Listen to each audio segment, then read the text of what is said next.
Aujourd'hui, je vais tester la plateforme Shopify. Shopify, c'est quoi? C'est un outil de création de sites e-commerce. Donc, on va tester tout de suite. Hop. On va partir comme si j'étais vraiment débutant. On va faire boutique en ligne. On est en service. On va l'appeler. Donc là, ça l'embête parce que je pense qu'il veut. Voilà. Sans les espaces. Donc ça va être mon URL. Ok. Je pense que si je fais edit et que je pars... Non, c'est bon. Je pense que ce sera après pour le choix.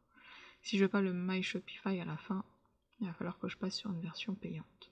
Comme tout logiciel auto-hébergé, soit dit en passant. Donc, on va créer un compte. On va lui créer un mot de passe.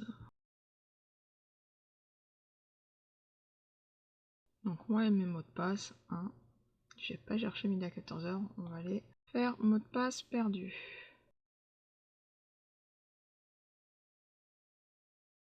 On va aller donc récupérer son code. Hop. On va lui créer une deuxième adresse. Voilà. Et ben dis donc. Et on vient à peine. Et on n'est même pas encore arrivé sur l'interface. Voilà. Donc, les généralités. Donc ça, je pense que ça va être les généralités du compte. En fuseau horaire, déjà, on va mettre le bon fuseau horaire. Alors, GMT. Donc ça, on s'en fiche. Pour l'instant, j'en ai pas. Là, si je vais importer une photo, on s'en fout. On va faire sauvegarder. Est-ce que je peux enfin créer ma boutique? Alors d'accord, faut peut-être que j'aille créer une boutique. Alors là, pour le coup, c'est pas très intuitif. Alors là, c'est parce que j'avais un autre client. Youpi! Ah, dis donc.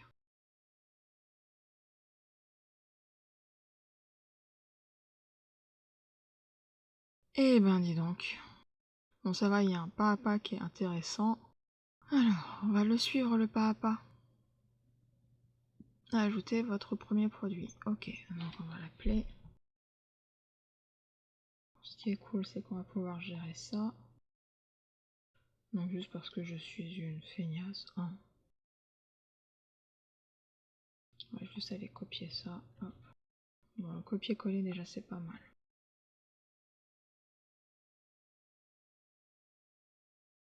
Et c'est comme ça que ça s'affiche. Ok, donc ça... Bon. Ah, ça c'est pas mal. On peut modifier. On peut modifier l'espace SEO. Donc...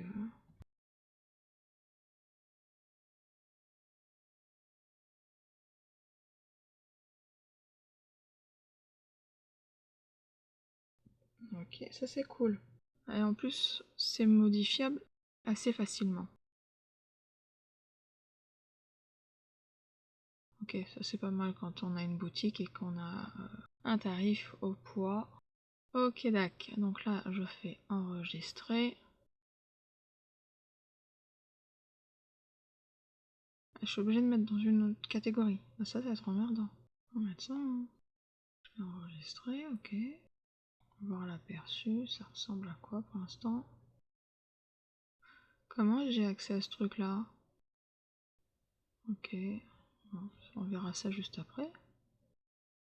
Alors, tâche suivante, personnaliser le thème. Voyons voir comment tu nous proposes. Alors, le thème, c'est ici dans boutique, thème. Ok. Alors, il s'appelle Dawn. Ok. Est-ce qu'il nous propose des thèmes autres que celui-là? Non, en fait, là, c'est ma page d'accueil que je peux personnaliser. Ok, tac. Donc, je peux personnaliser les couleurs, c'est pas mal. Même le thème de base, on peut le modifier assez facilement, apparemment. Et c'est peut-être là, d'ailleurs, que j'ai peut-être accès à ce que... Non. Soit si je clique sur une autre chose, non? Si je clique sur mon produit. Ouais, si je clique sur le produit, ok. Ah bah c'est là que je peux modifier ça. C'est pas mal. Alors, pour modifier, comment on fait? Ok. Donc ça c'est je clique une fois dessus et je vais venir ici modifier ici. Oula, t'excite Coco. Pourquoi? Je sais pas. Mettez... Voilà, donc là je peux sélectionner une image, ok, je peux importer une image. Il y a des images gratuites. Alors non, voyons, on peut chercher. Donc si je fais... Ça a l'air d'être en anglais, donc je vais faire une recherche en anglais. Bon, ça a l'air pas mal quand même, on peut personnaliser. Ah, je vois qu'on peut aussi version plein écran, voir la version mobile, voir ce qui s'affiche correctement ou non. Ce qui est étonnant, c'est que je n'ai plus l'image. Et là, ce que je regarde, c'est embêtant, c'est que je peux pas... J'avais pas dû fermer ça, moi. Ah si, modifier, changer une image, supprimer une image, ok. Sauf que ça, c'est pas ce que je veux. Voilà, donc il faut que je clique sur modifier pour avoir le texte alternatif.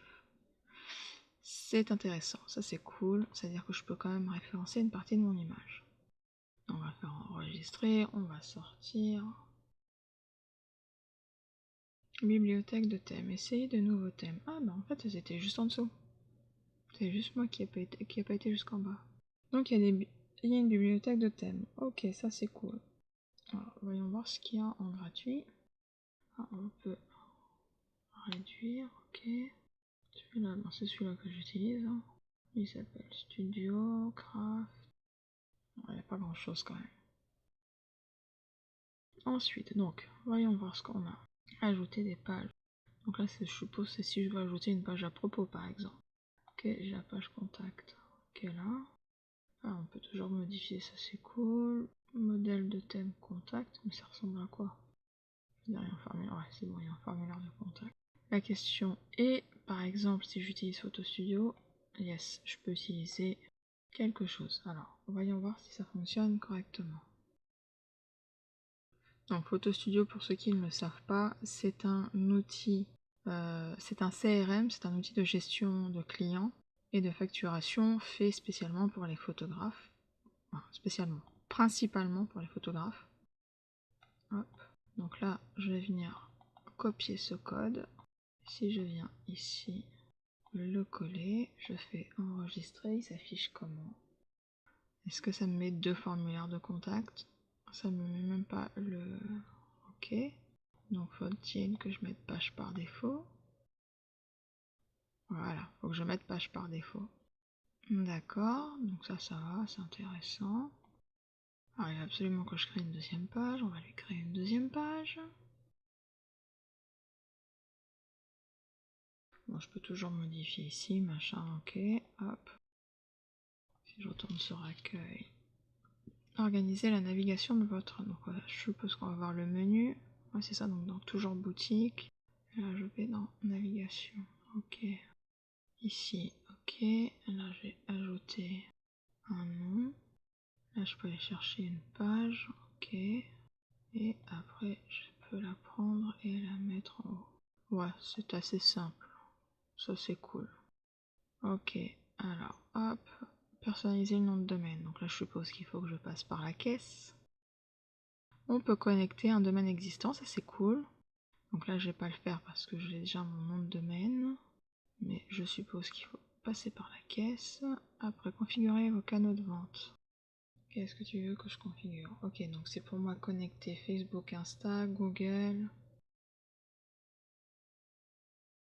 Bon, ça a l'air assez complet quand même. C'est pas mal ce petit truc. Et les paiements. Donc installer Shopify paiement. Donc activer Shopify paiement. Donc là, on va configurer. Qu'est-ce qu'il nous propose d'autre? Moi, je vais pas faire le truc en entier.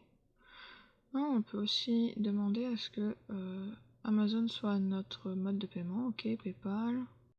Qu'est-ce qu'il nous propose d'autre? Ah, il propose pas mal de choses quand même.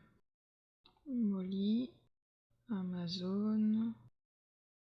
Même payer en crypto. Donc Molly, c'est comme on pourrait dire avec Stripe, par exemple, pour ceux qui connaissent. Il propose pas mal de choses quand même. Donc j'ai vu, ici on doit avoir les commandes qu'on reçoit, les paiements abandonnés. Donc c'est-à-dire quand un client a annulé sa commande ou va tout simplement pas valider son panier, je pense. Donc là, on a nos produits, stock, transfert, collection, les cartes cadeaux. Là, ça doit être la liste des clients. Les données. Alors, les ventes totales, le nombre de visites, clients existants, ok. Ouais, ça a l'air assez complet. Hein. Voilà, on doit pouvoir envoyer des mails. Ouais, c'est ça. D'accord, là, ça doit être pour créer les bons de réduction. Et si je veux juste aller dans les paramètres, je fasse préférence peut-être? Non, mais là par contre c'est intéressant ce qu'on vient d'avoir. Là je vais pouvoir donner le nom de mon site internet pour le référencement, je vais pouvoir rajouter une image qui sera mise en en-tête pour les partages sur Facebook ou les réseaux sociaux. Ici j'ai Google Analytics, donc c'est là que je vais coller mon code pour avoir les infos, le pixel si je fais de la pub Facebook, la RGPD, d'accord, si je veux que les clients puissent payer sans créer de compte ou non, le CAPTCHA, ok, et comment je fais pour avoir juste les paramètres? Donc, tout à l'heure j'avais vu un grand menu qui m'intéressait bien, donc là ça va être les informations de ma boutique, donc ça c'est sûrement l'abonnement que j'aurais pris chez Shopify, ouais, c'est ça, ici ça doit être mes factures, voilà pour l'abonnement. Ça si je veux rajouter d'autres personnes pour gérer la boutique, ça c'est pour moi créer la page de paiement. Ok, je peux vraiment personnaliser tout. Je vais me demander s'ils veulent me donner un pourboire. Ok. Ouais, je peux demander à ce qu'il y ait des relances SMS, ça c'est cool. Donc ça doit être les frais de livraison, les modes de livraison et les frais de livraison. Ok. Donc ça doit être toutes les taxes, impôts, etc. Là c'est si les gens, bah, c'est mon adresse en fait. Ça sera les cartes cadeaux. Marché, c'est intéressant, c'est quoi marché? Ah, c'est si je veux vendre à l'international. Ok, aucun intérêt. Ça c'est le nom de domaine on l'a vu tout à l'heure. Ça c'est si on veut créer des événements. Donc ça c'est si on veut mettre le tout aux couleurs de notre entreprise. Ça c'est les notifications, je pense que c'est pour paramétrer les notifications qu'on veut avoir. Donc ça c'est ce qu'on a vu.